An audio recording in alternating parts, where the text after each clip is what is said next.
Ano nararamdaman mo, nanay? Ha? Ano nararamdaman nyo? Masakit nito. Masakit ngayon? Kailan pa yan? 3 weeks na po. 3 weeks. Nagpa-check up nga po kami.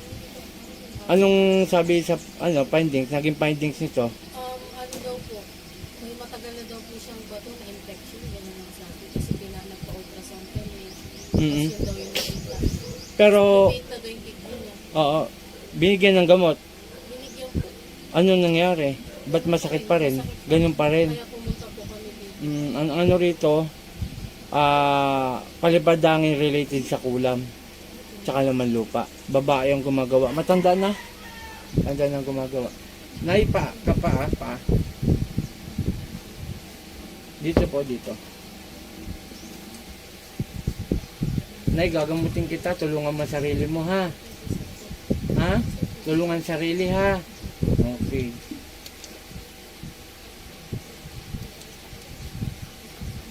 Pigit, Nay. Pigit.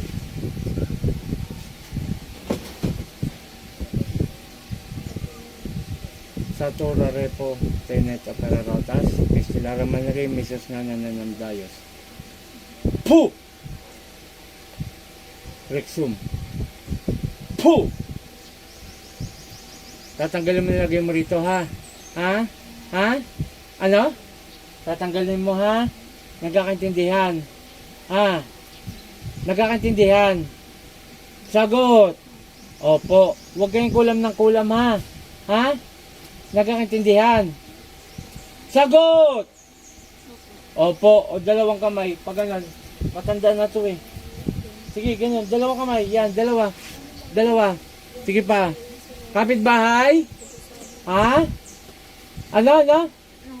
Opo. O sige, kapitbahay ka lang pala. Ba, okay, kulam ng kulam. Sige, baba.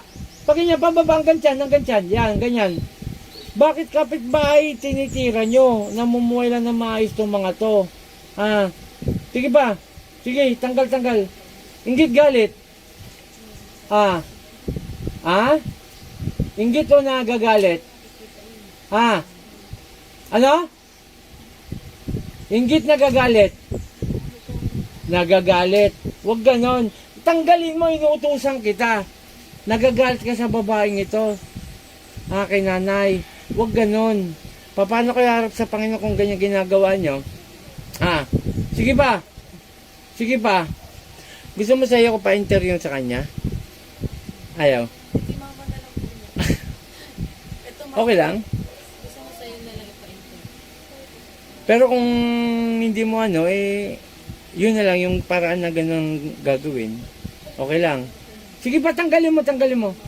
Sige pa, ito po isang babae, kapitbahay lamang po ang kumulam at binigyan ng sakit. Ito, tanggalin mo to, ganyan mo. Ito, yan. Tanggalin mo. Gagaling to.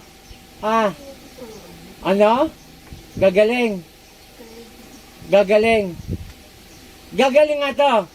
Opo. Sige, bilisan mo. Sige pa, kunti na lang. Sige pa.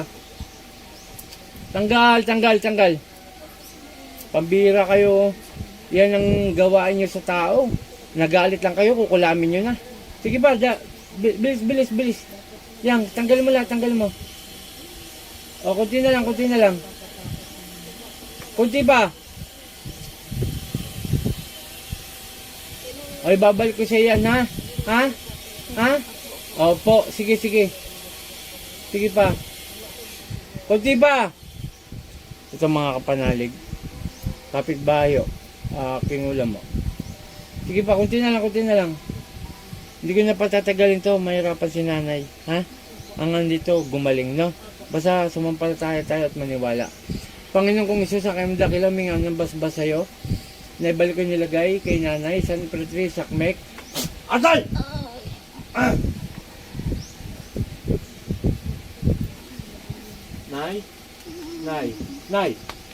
Nay. Bulong mo naman rito, inom ka. Tapos tayo ka kung masakit pa rin na. O, inom ka, Nay. Inom. Bulong may pangalan mo lang. Bulong mo muna. Bulong. May nangan niya, no? Sige, ako nang bahala. O, iganon mo nga yung ano mo kung masakit pa. Wala na? Nawala na. Oh, nawala na oh. Ang bilis. Sige nga nay, lakad kang ganyan, tapos balik ka. Ito po isang nanay, ang gumaling na naman. Oh, wala na.